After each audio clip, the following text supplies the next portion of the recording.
நண்பர்களே வணக்கம். நான் தான் கள்ளக்குறிச்சி ஜாலக்கா.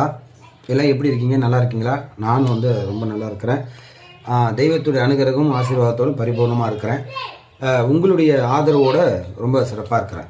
சரி, அந்த நம்ம என்ன சொல்ல விஷயத்தை சொல்லுவோம். இந்த உடுக்கு அடிக்கிற விஷயங்கள், அந்த உடுக்கு அடிக்கிற வீடியோ நான் போட்டிருந்தேன் யூடியூப்பில். எல்லாரும் அந்த உடுக்கு அடிக்கிறதா, ஐயா நீங்கள் நல்லா பாடுறீங்க, உங்கள்கிட்ட அந்த ராகம் இருக்குது, இந்த குரல் வளம் இருக்குது, ஆனால் எங்களுக்கெல்லாம் அது வரல, அதுக்கு என்ன பண்ணுறது அப்படின்னு சொல்லி நிறைய பேர் கேட்டிருந்தாங்க.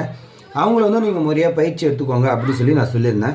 ஸோ எனக்கு பயிற்சியை எடுத்தாலும் கூட அந்த ராகங்கள் எனக்கு வரமாட்டேங்குது, எனக்கு பயிற்சி வேண்டாம், நான் எங்கள் குலசாமியை மட்டும் உடுக்கையில் வாசிக்கணும், அதுக்கு எதாவது வழி இருக்கான்னு சொல்லி என்னை கேட்டிருந்தாங்க.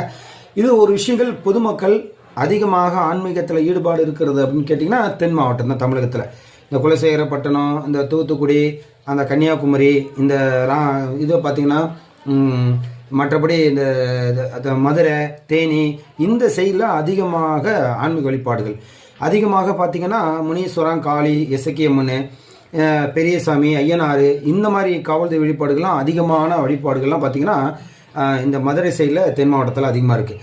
சரி, இவங்கெல்லாம் என்ன கேட்குறாங்கன்னா, ஐயா நான் என் குலசாமியை மட்டும் வர்ணிக்கணும், வாசிக்கணும், அதுக்கு ஏதாவது வழி இருக்கா அப்படின்னு சொல்லி கேட்டிருந்தாங்க. அதை நான் ஓரளவு அதெல்லாம் யோசித்து பார்த்துட்டு, சரி நீங்கள் ஒரு முறையாக ஒரு பாடல் பயிற்சி எடுக்கலை அப்படின்னு சொல்லி சொன்னாலும் கூட நீங்கள் உங்களுடைய குலதெய்வத்தை, இப்போ உங்கள் குலதெய்வம் ஒரு முனீஸ்வரனாக இருக்குது அப்படின்னா, சாமி இந்த மாதிரி என் முனீஸ்வரனை மட்டும் நான் வர்ணிக்கணும், அதுக்கு ஏதாவது வழிவகை இருந்தால் சொல்லுங்கள் அப்படின்னு சொல்லி நீங்கள் கேட்குறீங்க. சரிங்க, நான் ஒரு ஒரு ஒரு யோசனை சொல்கிறேன், ஒரு ஐடியா சொல்கிறேன்.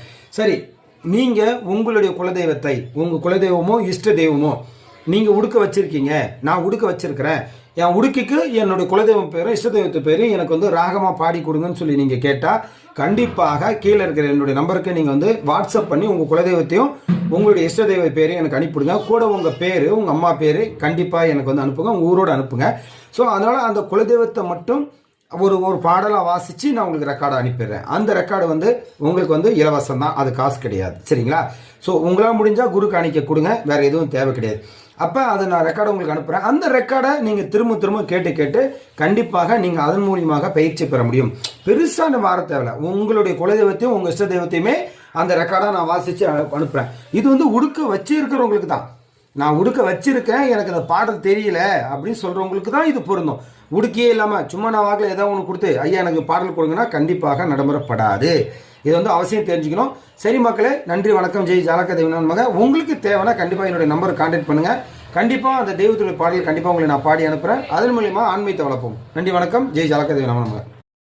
நண்பர்களே வணக்கம். நான் தான் கள்ளக்குறிச்சி ஜாலக்கா.